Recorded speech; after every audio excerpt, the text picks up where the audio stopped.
met Greg's story back in 2013, I believe it was. We were doing a conference in Austin, Texas, and I spent the day with him and he took me around, showed me his office, showed me some co-working facilities, took us out to lunch. Just a genuinely great guy. And I don't think he's changed one bit since we first met in that sense. He's had a pretty strong career in the design and design leadership world, and he's somebody that I respect, and I was able to catch up with him, and it's been a long time since we talked, and man, it was a great conversation. We're both sort of reflecting on our careers and looking to what the next 10 to 15 to 20 years might be. If you're in that place yourself, this is a great one. This is a good conversation for you. So I hope you tune in and let us know what you think.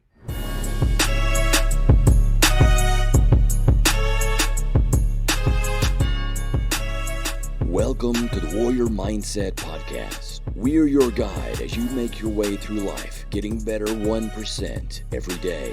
We believe that life is lived and true victory won through adversity. Nothing easy is ever worth it. We believe in the warrior ethos and support those that choose to walk that path. Well, Greg's story, we were just talking. It's been a very long time since we've spoken, and it's good to hear your voice again, man, and see your face. Likewise. I missed you. I followed your career through LinkedIn, and I don't want to get into what a cesspool LinkedIn has turned into, but no, I'm kidding. I just don't enjoy it, but I do have to use it once in a while. But so what have you been up to? What have you been up to the past 10 years? 10 years? Okay. Got a minute, everybody? Yeah. So about 10 years ago is when I stepped down from being an owner of Happy Cog, right? For a number of reasons. And I went through 6 months of interviews in a lot of really different, interesting places. But at the end, I wound up at IBM Design at right as it was kind of approaching the peak year of that program. Yeah, that place was hot when you were there. Dude, it was it was hard losing Happy Cog, but in hindsight of, that allowed me to go to IBM Design in Austin, Texas. And that is an experience that of the thousands of people that work there, we all look back at that of being this, golden age. Yeah. And I wouldn't say of design, but just of our careers, and just like so many things were happening there that was just so much good, and fundamental, right? Mm-hmm. It was interesting having worked at and owned a small studio of 35 people, then going to a company of 350,000, right? And there's no crash course. There's no, hey, let's try to get your head in the right place. It was like throw you in the pool. And if you're really drowning, we'll come and help you, but otherwise figure it out, otherwise please do your job. Yeah. And even figuring out that was there was no notebook. I kept waiting for here's the IBM manual of operations, right. Because from the outside looking in, you think that, surely if they got to that scale, they've got all this stuff figured out. And it's like, nope, no. They don't have any. So what you're telling me, there's no difference between a company of 35 people and a company of 35,000 people other than overhead. Yeah, overhead, and you've got more people, up and down that you've got to, work with, collaborate, sometimes get permission or beg forgiveness, and then just know that you're, whatever you want to call it, you're up and down, right? That's happening in 50,000 other places in the organization simultaneously, right?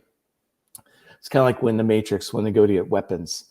Right. It's like the racks kind of, funnel in, and all of a sudden it's like 1,000 racks, Oh my goodness. It's kind of like that. It's so I worked there, and then I kind of progressively went down, was at USAA for a time, again, at a really interesting period in the chief design office had been stood up. And I was one of the last folks hired, the last executive hired, and to be there in a 100-plus-year-old company that is trying to wrap its head around what design is, what it does, how it fits, And for that not to even, work didn't take, not at least didn't take very well. And then to jump to that and to envision, just as it was going from a company of 500 to a company of 1,000 people and into the chaos of that didn't work. Like they grew way too fast. They didn't know what was going on. And I joined just as people were starting to notice that the boat's taking on water. All right. And then I went to go work for a former client and ran that company for about a year and got things kind of in much better shape around the people, practices, and the place, of the company. And then the last couple of years, I've been trying different things in the consulting and coaching and advising realm, and just seeing okay, kind of looking back, it's like I've done all the things. And I had, the last 10 years, I've had this very, I would call aggressive schedule of getting a taste for design programs, digital programs at all range of scale. I think the only thing I didn't do was e-commerce, but it was looking back, it's kind of like I feel like I've accomplished a lot. I've left a lot of people in a really good place, and I continue to do that today through a lot of coaching and mentoring, especially in the last year. That's cool. The coaching and mentoring. I've been doing a bit of that myself, not in the realm that you're doing it, but in the, like the fitness and personal mental hygiene realm.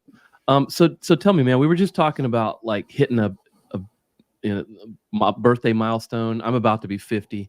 I think you're 2 or 3 years ahead of me.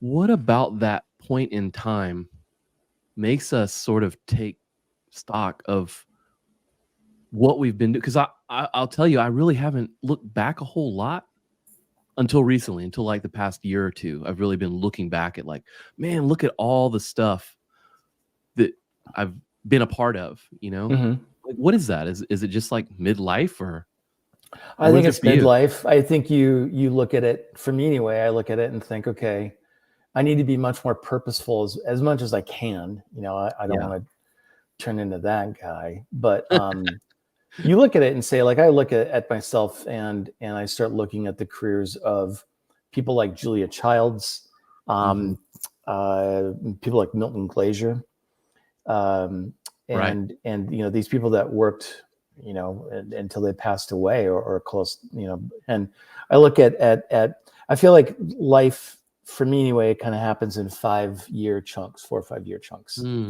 Right. And it used to be that I'd work in a place for about 4 years and then bounce and, move on to the next thing. Yeah.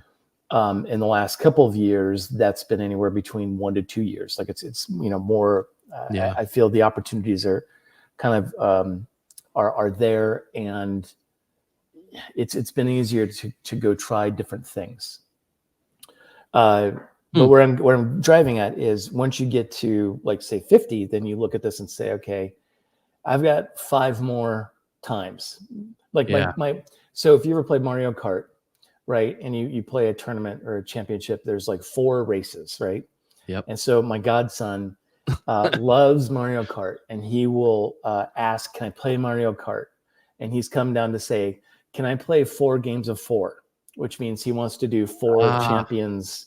So in that, I look at this and say, I've got 1 game of 5, or I've got 5 games, whatever it is. If I look at life or work anyway in a 5 year chunk, I feel like I've got, now I'm working on 4.5, right? Where I can go in and actually do something meaningful, and at the same time potentially even say, you know what, I've always wanted to start a bait shop. Not really, but something different, completely different from what I've been doing. It's so healthy and so refreshing to look at something completely outside of your professional vertical. You know what I mean? Well, not only that, but one of the things that I thought was interesting at IBM is that they encourage you to do at least a couple of years in the position you're in, and then go sideways. Oh, okay. Go somewhere else completely different. And they, not only do they encourage it, they kind of reward it. They celebrate it. Wow. Because the company is so large that when you go into a new group of people, the exchange of ideas and information is so powerful. And so, you think about designers, writers, like people that are in digital. Imagine what happens if they go into agriculture, or they go into education, or they go into Right. something completely different. Not to say that Right. all of their knowledge is going to be transferable, but their ideas, but more importantly, their perspective, how they think about 100%. problems and think about challenges, are likely going to, give that experience and the people around you a lift, right? Yeah, I've got this guy working with. I really like him a lot, man. He's come on to do, like contractor building some stuff, but he's not like a homegrown. How do I say this? He's not like a professionally schooled developer, right? Like every Right. developer we've ever worked with. He didn't come from college to do it. He like learned it on his own, and he came from a completely different thing, and he tried something and it didn't work. And so he's like, well, I'll do this because they say it makes money. You can make money being a developer. So he started doing that. The way he just comes at projects and the way he communicates with me, it's very refreshing. Mm-hmm. We've all Yeah. worked with developers. I'm not going to poop on developers necessarily, but like it's a certain thing. And this guy is just so different. And I can understand if IBM understands that from a Yep. personal level, that says a lot about them actually embracing like design as a way of life almost. Yeah. I mean, design has always been a part of IBM's history, and they reference that a lot in the past. But I feel like that's also how you build some resiliency in your, So this large company, this large organization, I think so. and even organism, right? Is like go teach, and at the same time go learn, and then keep moving around, right? It's huge. Yeah. I like that you just used the word resiliency. This show is a lot about building resiliency. A lot of folks that I coach, it's like where we start, they usually reach out after something's happened, they've lost a partner, or like, their business went under, or, some big life thing or whatever. And they're like, how do I get over this stuff? And resiliency is like one of the first places we go to. How have you, you don't just do what we've done. I think you and I have been in the industry probably about the same amount of time. I've been a designer building websites for, 25 plus years. I remember our original conversation was about like how we used to do things 10 years ago. 10 years ago. It was really fun, but you don't do that without a certain level of resiliency. Is it a generational thing, or is it something that you think about? I don't think it's a generational thing. I think it's a matter of life experience and how much you've gone through. Yeah. Whether that was of your own decision making or not. And I would Yeah. I would also say, like, right, the perspective shouldn't be how do I get over this, but it's more of like how do I get through it. Ooh. Right? Because if you're looking to just get over it, then to me that's a mindset where you don't want to learn from it. You just want to get it behind you and never think about it again. That to me is not ever going to build resiliency. That's just going to get you on to the next, right? Yeah. And if that's if that's how you're thinking about problems, then you're bound to repeat them, right? So and this, by the way, Brett Harnett and I, who's my friend and now business partner, we recorded a second season of Sprints and Milestones and put that out last year. And the whole focus was on failure. And it wasn't so much like how did it happen, but more of like what happened, how did you get through it, right? Emotionally, sometimes physically, mentally. And then what did you learn? Like after you got over that shock and got through that event, looking back, what did that teach you? And so I feel like that's that's what builds up resiliency, right? That's I agree with you. Yeah, wise words. Because if you do that a couple of times, then you start to recognize the patterns of whatever chaos, of catastrophe, of whatever that is, and recognize, okay, I can take a second to breathe here, take inventory of like what's around me, what I need to do, prioritize. Like there are some fundamental ways of thinking about those moments and how to respond, and even how to prioritize both, right? And that to me is what builds or makes someone more resilient, is having to build their own like playbook for how they respond in the moment of that. Right. You spoke about your business partner, Brett Harned. Great dude. Your company, same team, which I love the branding and stuff on that. You're doing a lot of you're doing business coaching and leadership coaching and stuff like that. How do you is that a thing that you see where you recognize that someone sort of needs to work on this aspect of like how do you catalog the shit you've been through to use later? You know? I think so, because like interesting that you say like kind of catalog this shit you've been through, because you mentioned earlier about looking back, right? And I do feel like not enough people. You shouldn't live in the past, but you should take stock of what happened. Yeah. Right. For a number of reasons. One is I think a lot of times we'll just get over something and then not look back and say, what the hell just happened there? Yeah. Right. To know, again, to teach you like how to not get in that situation again, or how to respond better than you did. Yeah. Right. But I also feel like if you look back and actually take stock of the things that happened, that took place, that you did, small to large, good or bad, for me anyway, that makes time crawl. Right. I hear people talk about how oh my God, time just slips by. It just does this. And it's like, have you actually spent 5 to 10 minutes without distraction, just documenting, looking back and saying, this is what I did in whatever that period of time is. I love that.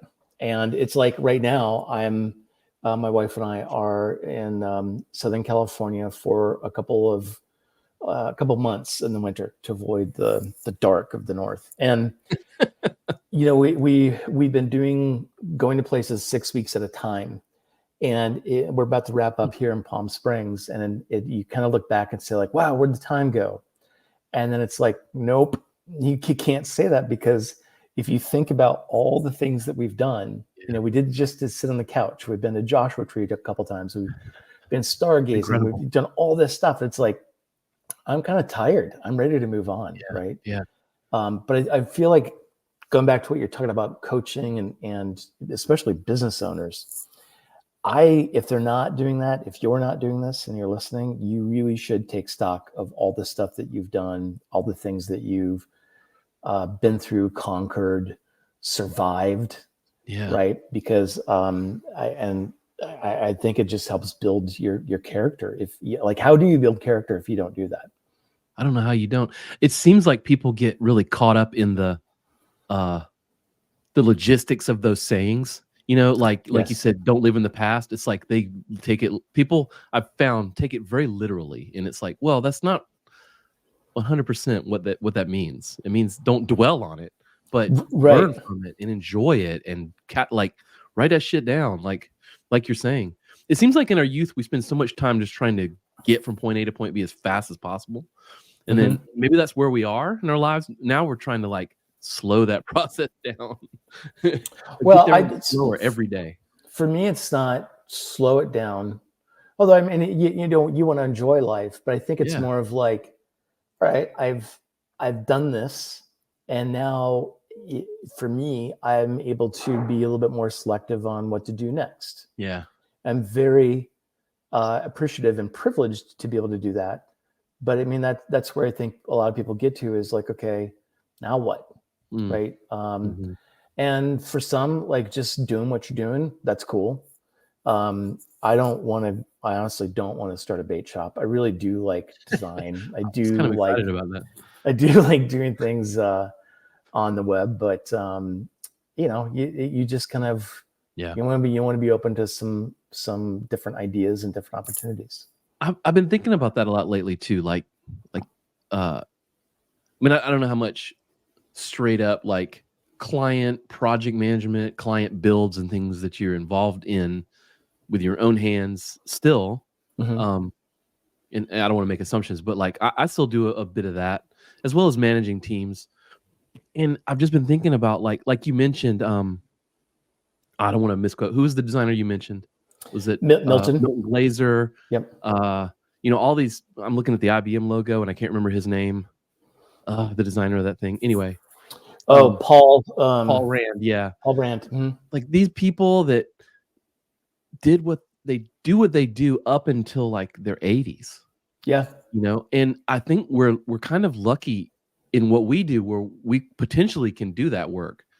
Like, you're thinking about retirement, but like, I'm not even thinking about that in terms of what I do for a living. You know what I mean? Like, Mm-hmm. I'm fully planning to continue to create and to think creatively until the end. Mm-hmm. And I think we're super lucky to be in that world. Totally. That's where my mind is right now. I'm focused on what are some initiatives that I can be doing when I'm 80 years old, because I got to tell you, I'm here in Palm Springs. This place is retirement central. Yeah, you're right. And I just posted a threads yesterday. I'm like, Palm Springs, there's two patterns of life here. You either playing golf or you're waiting to die. Right. And everything else is in support of those two life streams here. Mm-hmm. And neither of which to me appeals to me whatsoever. I've played enough golf to know I don't want to be doing that day in and day out. I don't want that to be the thing I wake up in the morning and say, like, what am I doing today? I'm going to go play freaking golf.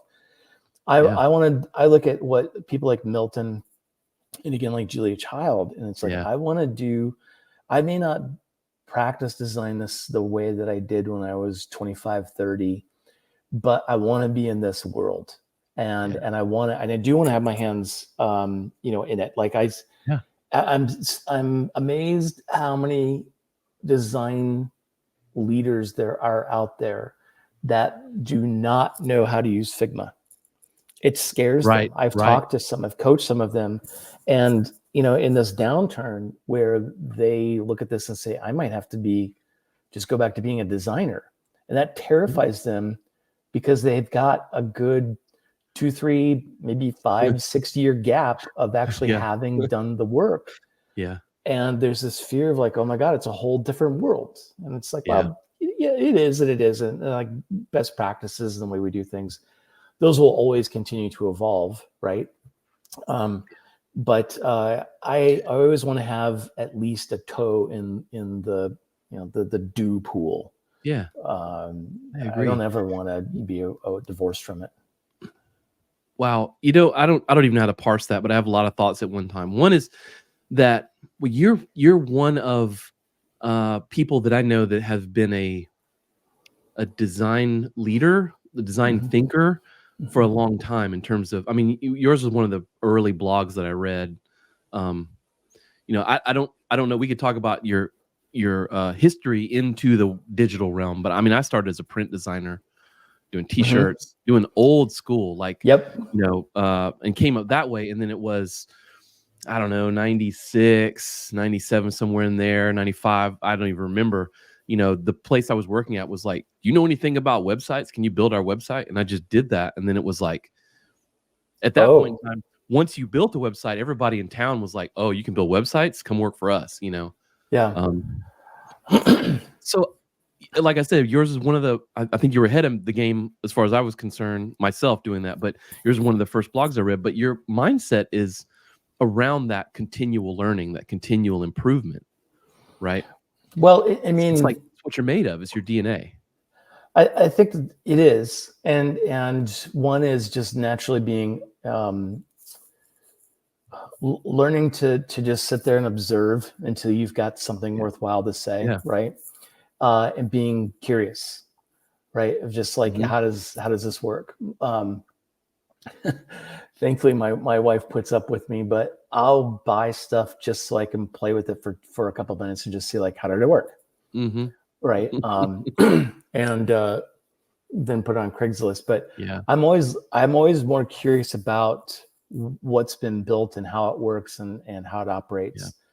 And sometimes more so than actually, using the thing long term, or playing a game, or even like reading a book or like whatever. But No, I grew up in the world where we didn't have GUI, right? We had, Oh yeah.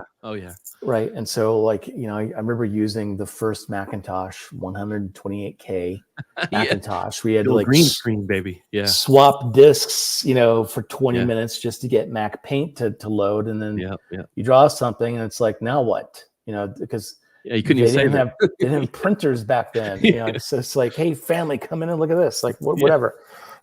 But that's in school where we were still, burning screens to be able to print stuff. And Right.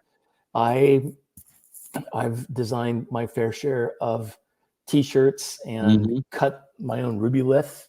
Oh Right? man. No one listening to this is gonna know what the hell we're talking about, Ruby Yeah. Lith. But yeah. I mean, this is I think it's interesting because you then look at that and say, cutting Ruby Lith, there are parallels to it in modern day tooling, but still there's some fundamental practices there that transfer. Excuse me, transfer no matter what you're doing or kind of how you're doing it, right? And I feel like that's I've talked to many design leaders about the need for designers to actually learn the fundamentals over their tools. Dude. And Yes. But I had a thought the other day. So when I was a kid, one of my first jobs was bagging groceries, right? And so the place that I worked at, Carr's Grocery in Alaska, the baggers is what we were called. Our job was to not only bag up the groceries, but we had to deliver them to the customer's car. Right? It wasn't an option unless the customer said no, go away. You took the groceries out to the car. That was like the level of service that we provided. And I was thinking the other day about how when I got started, my first day, I show up, I'm in my uniform, which was, a tie and like a vest. And the manager said, okay, thanks for coming. We're going to have Brian show you around. And so they would take a guy in the middle of the day, in the middle of the shift, they would take a guy off the line. And then that guy just gave you a 2-hour tour around the store. I remember thinking like, this is boring. I want to go do the job. Like you're watching. And it's like, I don't need to know where all this stuff is. My job is up front, right? For a lot of people, they took it as, oh, thank God, I can take a 2-hour break now and not do my job. Yeah. And so the consequence of that is that, after years of working there, new people would come on. Then all of a sudden you're down one person, actually two, and they're off futzing around for at least an hour, maybe two, while you got to go cover for them, right? And then by the time they get there, they're worthless. They haven't been told anything about how to bag groceries, right? It's kind of left to, this is the lowest type of work you could do. Put a thing in a bag and repeat until things are no longer coming down the belt. Well, it turns out there are fundamentals on that, right? Things like heavy at the bottom, light at the top, right? Don't put stuff on top of eggs. Don't put your bread at the bottom. And then, and some of this stuff should be common sense, but you would be amazed how many people come to that role and they don't think in that way. They're not thinking. They're just like automatons. And so one of the first things I did to kind of show initiative is I went to my manager and I said, hey, listen, I've been noticing a pattern that every time we hire new people, they come on and they do this and, ultimately they're not given any kind of training. And so it takes them weeks to get up to speed to do a very simple task. I said, can I train the next batch of people? And she said, absolutely. So so I got 3 people at a time. And what I had done is I gave them a tour to let them know like where things are in case they need to go do those things. Yeah. But then we went to one of the checkout stands and I had pre-selected enough groceries to fill 2 bags that kind of represented a good cross-section of groceries, produce, dried goods, that type of thing. Yeah. And then I told them we did have some sort of standard in that there used to be a bag-off championship. Yeah. So this company had a contest and they would have the same ingredients and you had to bag those groceries as fast as you could. They had to weigh within 1 pound of each other. and they would cut down the sides, paper bags, cut down the sides, and it needed to freestand as much as possible. And that's how they judged you against those three things. Man. Right. And so I took the same kind of thing, like, well, if that's the competition, let's do the same thing for training. Right. So I took near the same ingredients and I pretended to be the checker. I showed them how to do it first and what my thinking was. And then I had them each go through twice, bagging the stuff. And then we would take a look at it as a team and kind of give recommendations and then go through it again. Within an hour, those people knew what was important, what to do on how to perform their job. And they were instantly useful.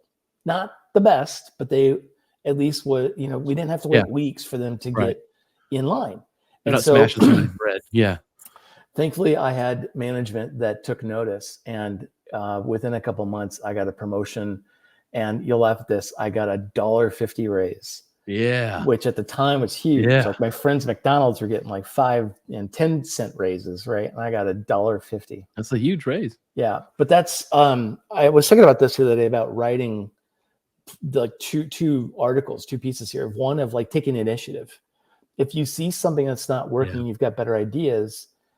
Go try something. Don't ask for ownership. I didn't ask to own it. I just asked, can I try this thing? And then it worked.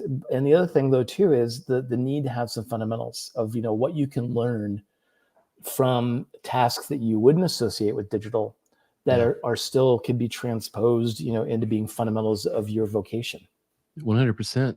Like, I mean, what started this was you're talking about some people that were scared of using Figma, which for those listening is we use Photoshop historically to do what we do, and Figma is like a newish version. Yeah, it's like the latest tool, right? And some old schoolers haven't really picked it up yet. And but you say old schoolers, I'm talking about people who are, let's call them grade schoolers. Oh yeah, I got you. Yeah, right. sure. So it doesn't mean you don't have to have white hair, right, to be nodding at that statement. Yeah, no white hair here, man.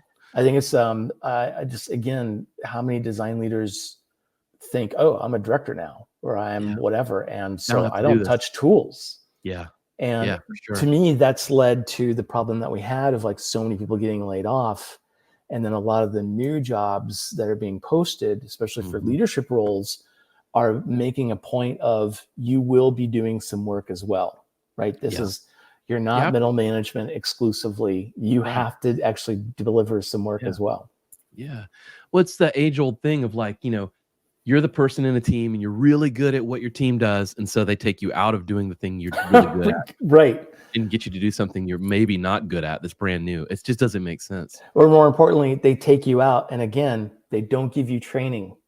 Yeah. And then they're like, we'll lead all these people. And you're like, wait, I just know how to use Photoshop. And they just make assumptions of, how to work with people.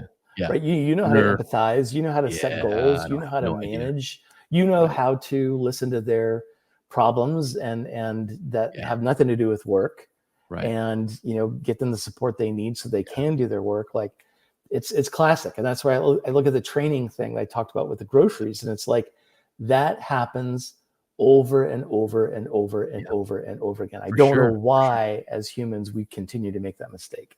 That is kind of fascinating. The other thing was that I was thinking when you were talking about Figma, is that we had brought in someone who was younger, and I'm not just picking on younger people, but this is where new people come from usually. They were pretty fresh out of college, and we were using Photoshop, and I was like telling them, well, let's, they were trying to, I forget what the hell we were doing, but I was like, use the little airbrush, that would get a cool effect on that, trying to make like a background or something. And she looked at me and was like, what's an airbrush? And it made me like even just like the icons and things that are in that program, they represent old things like X-Acto knives and they represent like these tactile things. Save as the disc, right? And it's like there's a whole realm of people that don't even have a concept of what those icons like are representing. They know what it does when I use it, but they don't know the history behind what it's representing. And that kind of made me go down this rabbit hole of like, well, what is out there that I don't recognize that might be like future facing, that I don't even understand. to kind of bake my noodle a little bit. But the point is that it's not the program, it's the fundamental skills that we have. Like whether I'm using Photoshop or Illustrator or Figma or Couscous or whatever new app is out there, right? I'm trying to solve the same problem that I'm trying to solve no matter what tool I'm using. Right. And I have to be able to know how to solve that problem. Well, to me, that goes back to your theme of resiliency, right? Yeah. Of if you know fundamentals, then you can get that job done with an array of tools, array of methods, right? Yeah.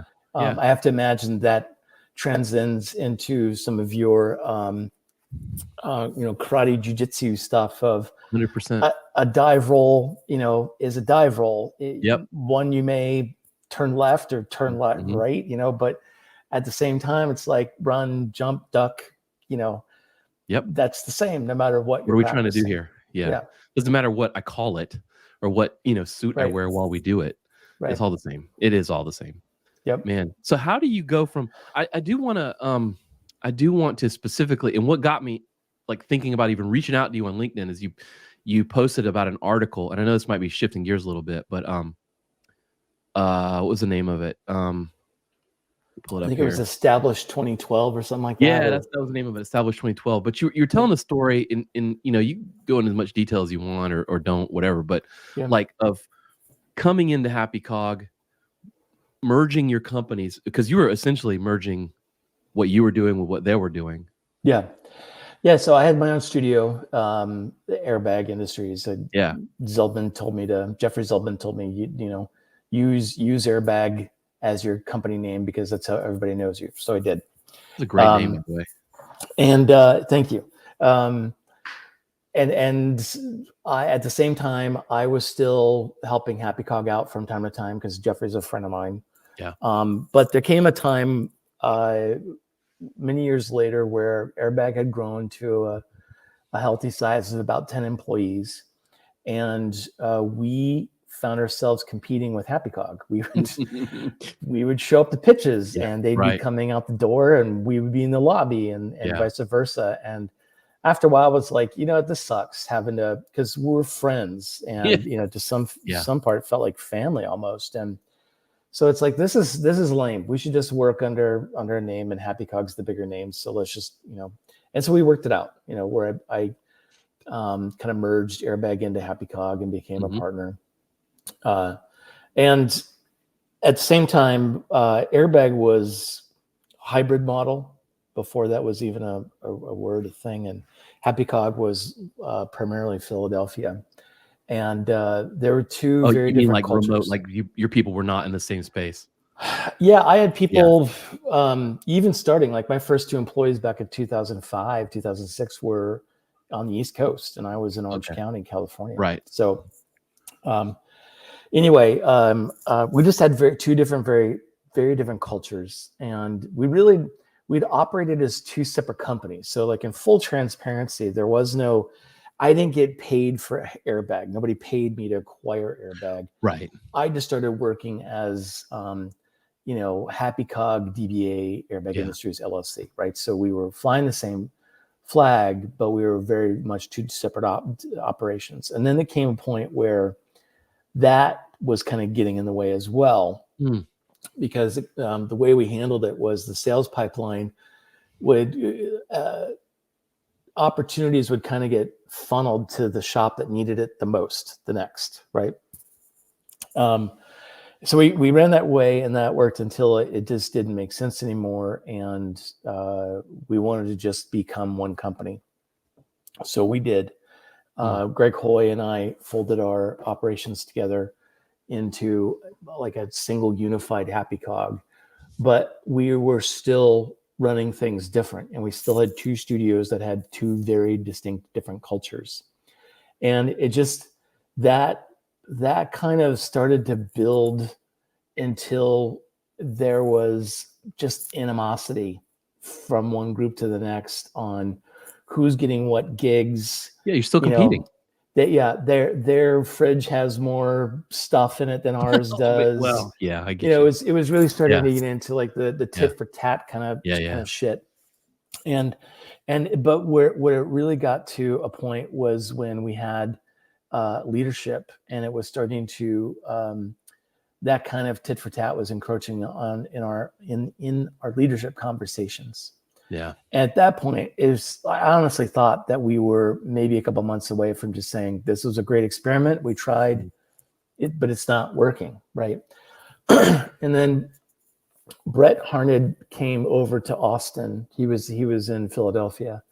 He came to Austin because we had centralized project management, thinking that might help do it. It didn't.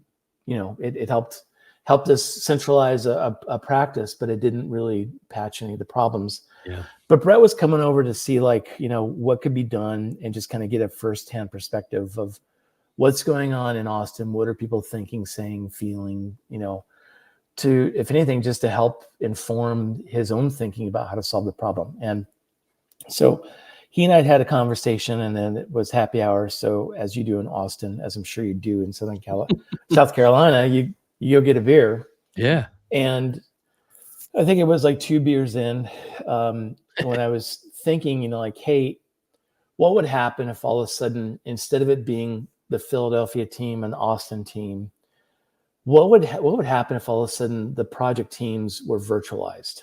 Yeah. Right. Everybody comes to work, everybody comes into an office, but what would happen if we just had created virtual teams? And so Brett and I kind of on paper took stock of, here's how many designers we have. Here's how many, senior designers, designers, developers, engineers.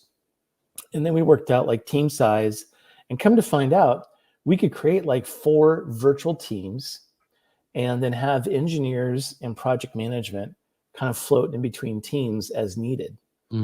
And I got this idea. I can't take full credit for it, but I got the idea from a company in Kansas City, Missouri, that I was interviewed to join as a designer back in 1999.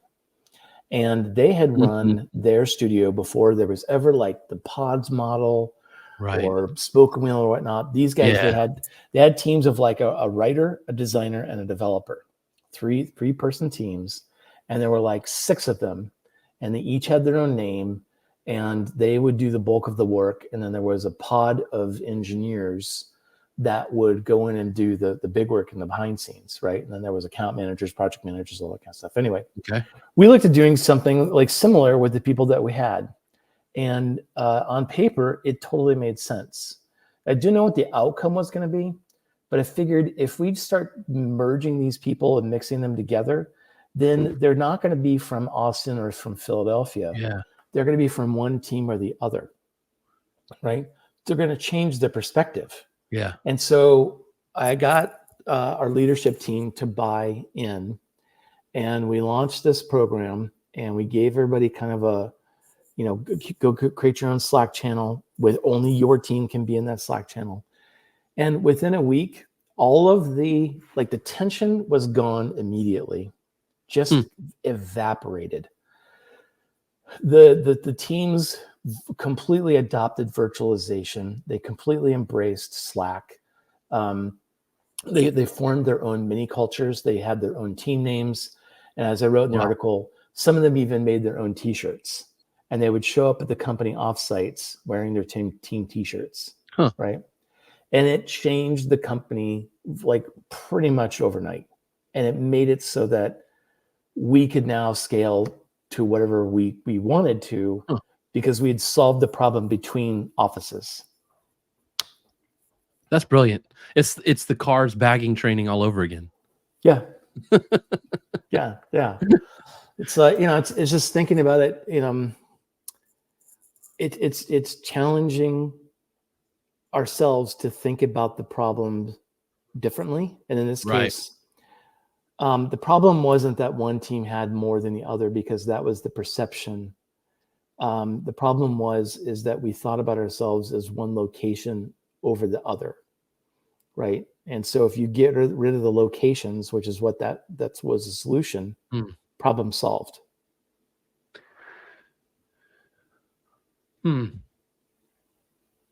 That's, so it makes me think a lot about, there's a ton of people, you turn on the news at any point, there's a story about, people being forced to go back to the office. Yeah.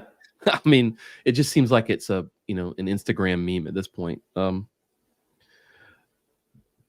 So what have you encountered? I mean, that's an older story. I mean, you wrote that, it's retrospective, but like, what have you encountered recently that's where you're maybe dealing with some of this stuff? Like, people are remote, some aren't, some are like have animosity over the fact that some are remote and some aren't.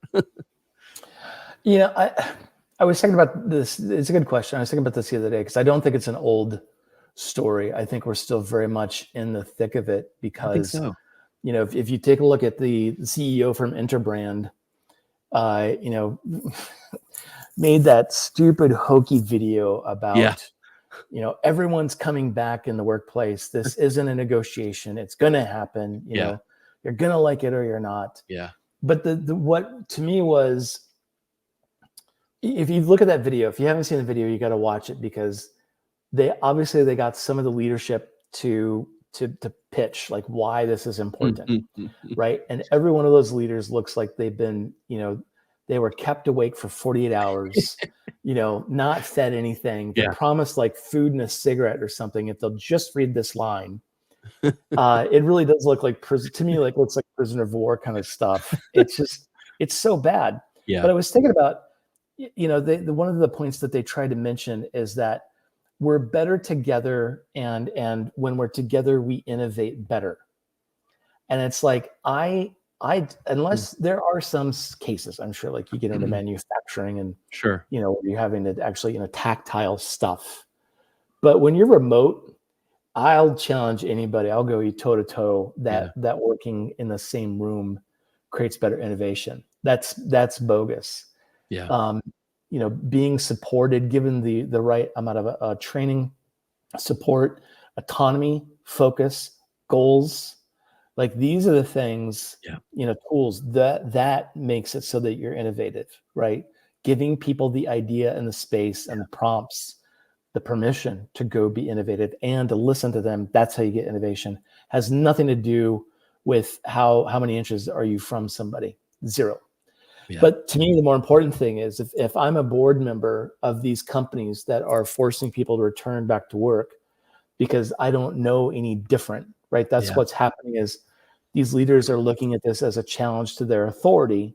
And they're scared, right? And they're scared because they don't have any other model, or they're assholes. They're not willing to consider other I models. I immediately thought of Elon Musk. Yeah. When he was like, you need to be back, or I forget what his quote was, but it was pretty empathy-less, whatever his quote was. Let's talk about that jackass for a minute, because I remember Elon, there was an interview with him where he talks about, being a leader is tough because, when you're on top, everybody just brings all of their problems to you, and all your day is just solving problems and dealing with bad people. And it's like, that's only if you don't give people the responsibility, the autonomy, the authority, but also hold them accountable for making those decisions on their own. If you set up your leadership team and if you ran a positive environment for leaders to be leaders, no one's going to bring any problems to you whatsoever, right? They're actually going to be afraid to bring problems to you because it's going to make them look incompetent that they couldn't make a decision, right? So then at that case, it's like, if they're bringing something to you, it's a pretty big problem, right? And that's just that whole mindset of like, oh, being a leader is tough. It's being tough because you're really shitty at it, right? Well, it seems like it's almost half of that and half of just having empathy for other people. Like I was looking at an article on inc.com, and like the number one's obviously like flexibility and time with my family, but the number 2 reason for wanting to work remote was the bathroom. Like, they just didn't want to share a bathroom with people they didn't know that well. Yeah. It just seems like it comes down to basic empathy things. And you were talking through that, and I'm like, what's funny? It seems like those same rules about giving someone autonomy and trust, but yet holding them accountable, those are the same rules that we should have relationships with other people with, right? This is why you have programs like EOS, right? Where it's people find it hard for me to say, Gene, you signed up to do this thing. Yeah. By this time or whatever, it's not done.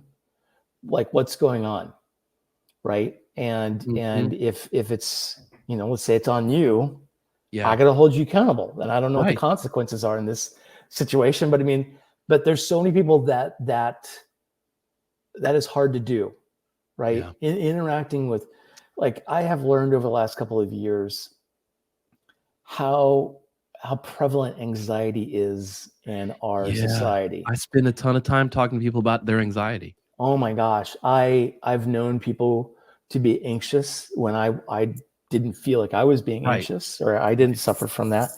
And after having crashed pretty hard a year or so back, now having a newfound appreciation for this. And then it's like one of those things, like once you've been through it, then now you can see it. And it's like, holy cow, we are a very anxious culture.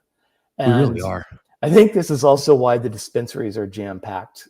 But, but where I'm going with this is, I feel like those, like giving people autonomy, one, having that pressure of feeling like you need to be able to set the direction. I think that puts a lot of leaders on edge, and they won't just come forward and say, hey, I'm a good leader doing this, but I'm not really good at that. Right? Like, this is why you bring people on your team. But then I think across the board, universal is, I have coached leaders who have done everything short of selling their home, so that they don't have to confront somebody about a thing that they're not doing well. Right?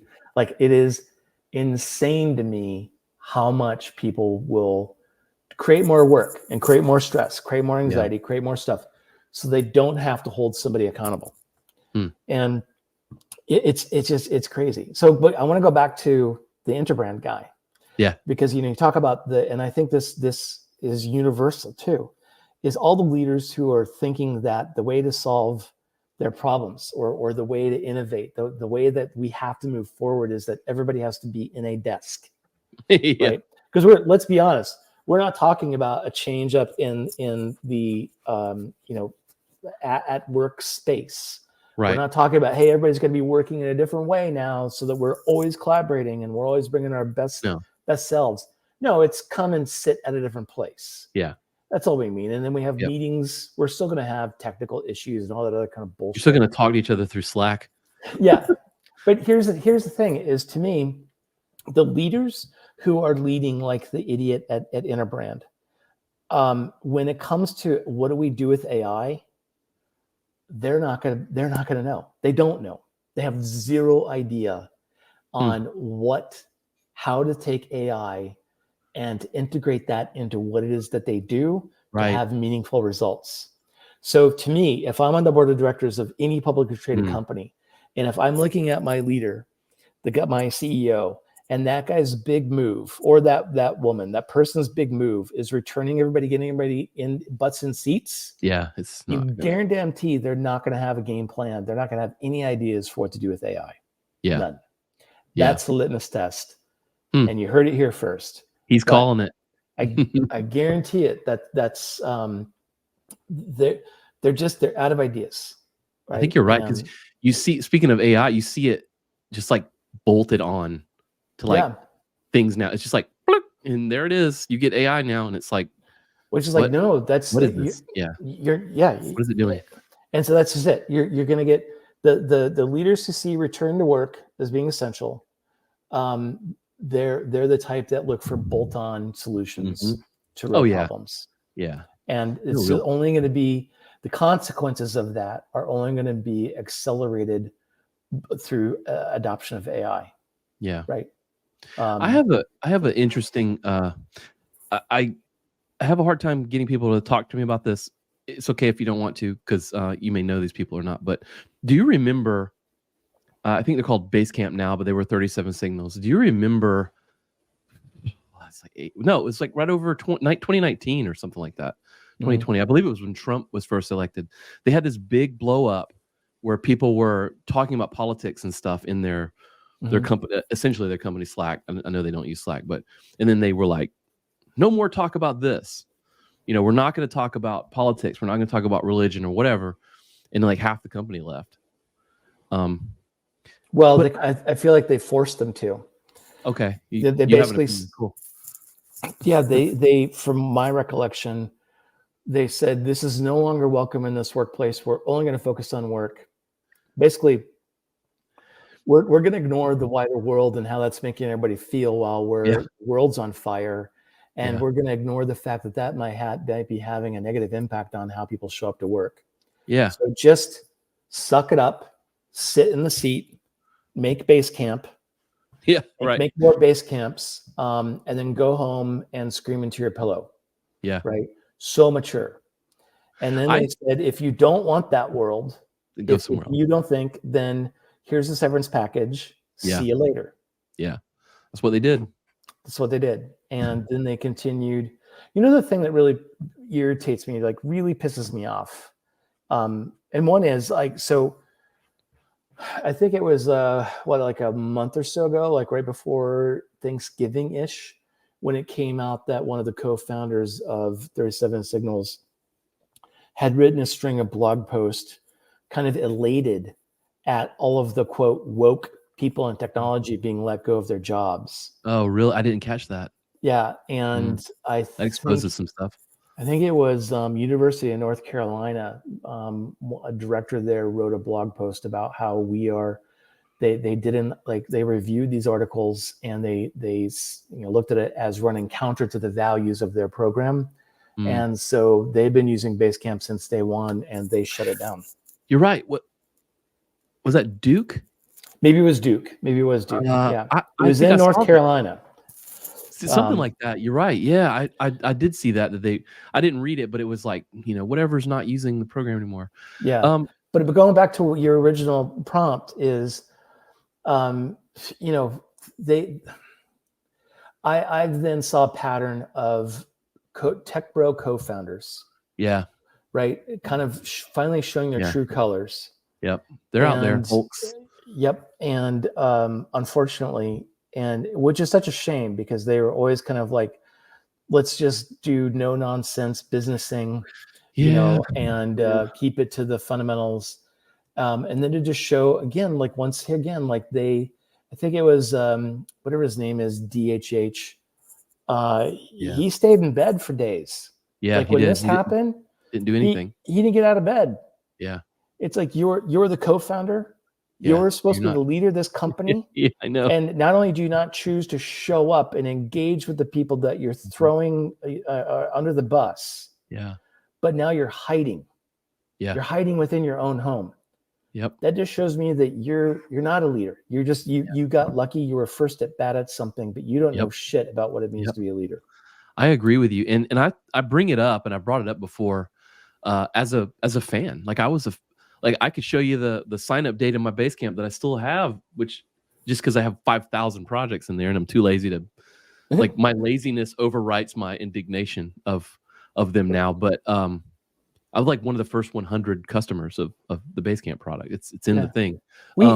Happy Cog had one of our first retreats was at the 37 Signals headquarters. Right. Yeah, sweet headquarters too. Yeah, I mean it's a shame. It really pisses me off.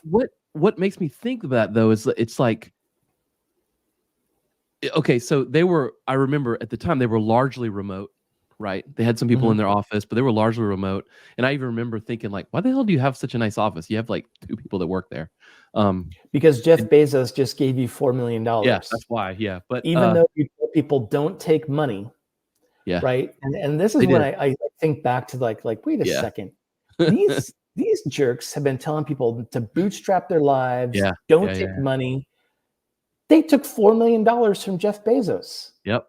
So like, it's just like, holy shit. Why didn't we just call their bullshit back then? Yeah, I don't know why we did. Hats off to those people who did. I didn't even really think about it and spend much time thinking about it. Yeah, I know. It's all in retrospect. I know, for real. Yeah. But it's like, that can't be the first time that something like that's happened in a company though. Like, it's just so funny. It can't be the first time, or even during that time, it can't be the only company where people were like, stop talking about Trump at work. Like, it can't be. It's just so funny that it was maybe it's because it's us and the world we live in. It was just such big news.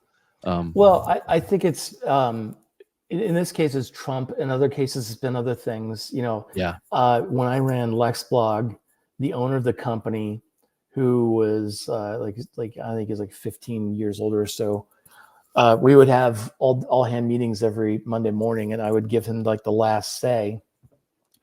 And here's a guy who got his shots, but boy, howdy, is he really pissed off that he's got to wear a mask. And Yeah.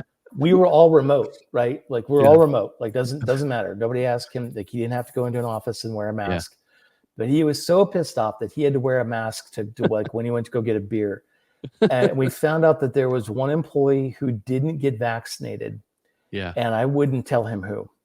Yeah. And it just pissed him off so much that every Monday he would just get on a soapbox and talk about how it's so talk of these anti-vaxxers and, you know, this and that. And the guy actually had a legitimate reason why he hadn't got the shot yet. Sure. There are people out there. Yeah. A legitimate reason. Yeah. But here's this guy who's he's so put out because he's impacted. Yeah. Right. And even though like nobody at that company had anything to do with national trends, but he was taking it out of the company. And it's no different from these guys saying, hey, enough is enough, right? Mm-hmm. Like, don't talk about this because it's making some other people uncomfortable. And it's like, well, no, that's exactly why you should talk about it. Right. So instead of like saying, no, you can't talk about it, do the adult thing, be a leader and create the environment where you can talk about it. Because a lot of times people just need to be heard. That's right. They just want to know that their voice is being heard and that they're not going to have to go back into becoming a silent minority or a silent, whatever. It's like, so I think this last round was rattling the cage of a group of people who have been in the majority for so long that they finally got a taste of their own medicine. Mm-hmm. And boy, they didn't know what to do. Right? Get emotive about it. No clue what to do. I bring that stuff up because it's a cultural thing that we're all going through outside of work, right? Like this lack of interpersonal resiliency. Like you brought it up. It's like we're scared to call someone out on something that they should be responsible for. Like we're scared to just have that interaction. We're scared to have that confrontation. That's got to be something that you have to deal with. I mean, if you're going into a situation where you're going to teach people how to be leaders, you've got to address that stuff. Yeah, you can't just go down that. If you continue going down the happy path, you're never gonna, be able to graduate and move your tassel over the leadership, graduation ceremony. But I mean, I also think too, you want to really test your leadership skills, fire somebody. Oof. Yeah. Because I don't care how many times you've done it. I think I've done it 5 times now. And they've all been for cause. It wasn't because someone was, doing anything malicious or anything, but just like they weren't doing their job. Yeah. And I don't care. I've talked to other leaders about this who have had to do this. I don't care how long you've been doing this. It always sucks. Like there's never no easy way to do it. You can prepare statements. You can try to memorize what you're going to say. Yeah. And it's just like that, getting punched in the face. Yeah. You just got to get through it, and you're going to feel like shit, afterwards, even though it was justified and the right thing to do. But those are the things that, just like anything else that happens bad. I think it's just that you ahead of time, right? A lot of times we get caught into reactionary, and we have to go do something like fire people or lay people off, right? Yeah. And it's coming. That's a hard walk, and it doesn't make it necessarily easier, but at least you know kind of how you're going to feel on the other end. Yeah.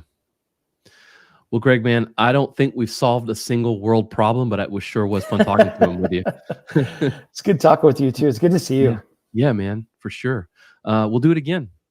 All right. Sounds good. All right. Cool, man.